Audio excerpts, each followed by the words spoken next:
एक 20 साल का लड़का कैंसर से लड़ रहा था। हालत इतनी खराब थी कि वो कैंसर की आखिरी स्टेज पर था। डॉक्टर्स का कहना था कि शायद वो अगले 2-3 घंटे में अपनी जान गंवा दे।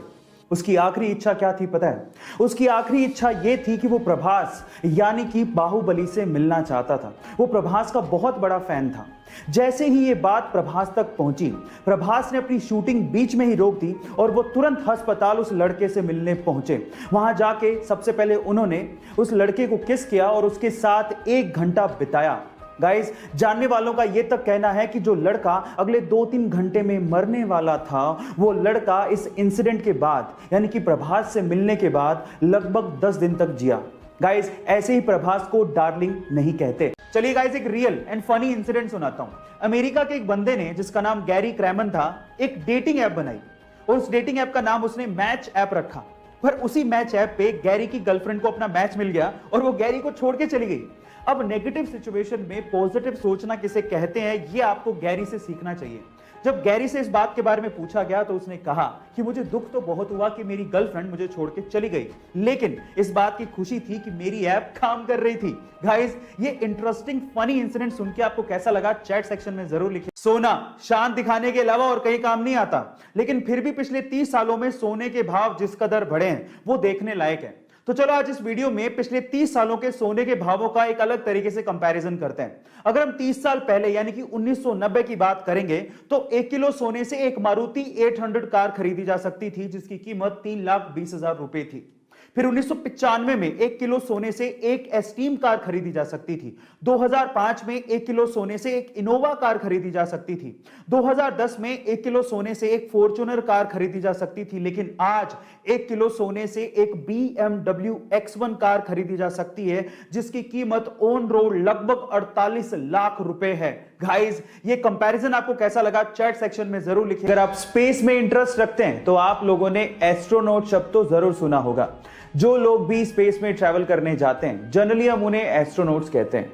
पर मेरा सवाल यह है कि आखिर ये शब्द कहां से आया और इसे बनाया कैसे गया?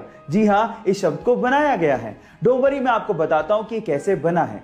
एक्चुअली एस्ट्रोनॉट शब्द 2 ग्रीक शब्दों से मिलकर बना है। एक है एस्ट्रो, दूसरा है नॉट। एस्ट्रो का मतलब ग्रीक में होता है स्टार और नोट का मतलब ग्रीक में होता है सेलर। मतलब एस्ट्रोनॉट मींस स्टार सेलर। है ना ये इंटरेस्टिंग फैक्ट? क्या आपको इसके पहले तक एस्ट्रोनॉट का रियल मीनिंग पता था? स्पेस यानी कि अंतरिक्ष, पृथ्वी के बाहर की दुनिया, ये बहुत ही ज्यादा फैसिनेटिंग और इंटरेस्टिंग है और इसी वजह से बहुत सारे देशों ने इसके बारे में जानने के लिए अपने यहां पर स्पेस एजेंसीज बना रखी हैं। लेकिन अगर मैं आपसे सवाल पूछूं कि पूरी ही दुनिया की टॉप 5 स्पेस एजेंसीज कौन सी हैं, तो आप लोग क्या जवाब देंगे? डोंट वरी, मैं आपको बताता हूं। Let's find out the top 5 space agencies in the world. Number 5 हमारी इंडिया की इसरो। नंबर 4 रशिया की रोसकोसमोस। नंबर 3 यूरोपियन कंट्रीज की यूरोपियन स्पेस एजेंसी यानी कि ESA। नंबर 2 चाइना की CNSA and undoubtedly number 1 NASA. और इन देशों के अलावा बाकी देशों की स्पेस एजेंसीज को पीछे छोड़ते हुए इलॉन मस्क की SpaceX 6ठे नंबर पर है। यह इंटरेस्टिंग फैक्ट जान के आपको कैसा लगा चैट सेक्शन में लिखना मत भूलिएगा।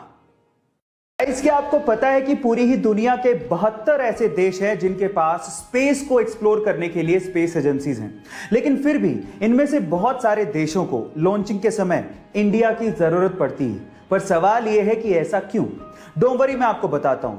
भले ही पूरी दुनिया में 72 देशों के पास स्पेस एजेंसीज हों, लेकिन इनमें से सिर्फ 14 ही देश ऐसे हैं जिनके पास लॉन्चिंग कैपेबिलिटीज हैं और उनमें से भी भारत एक ऐसा देश है जिसके पास बेहतरीन और किफायती लॉन्चिंग व्हीकल्स हैं। आप लोगों ने PSLV का नाम तो जरूर सुना होगा और इसी वजह से बाकी देशों को इंडिया की लॉन्चिंग के समय जरूरत पड़ती है।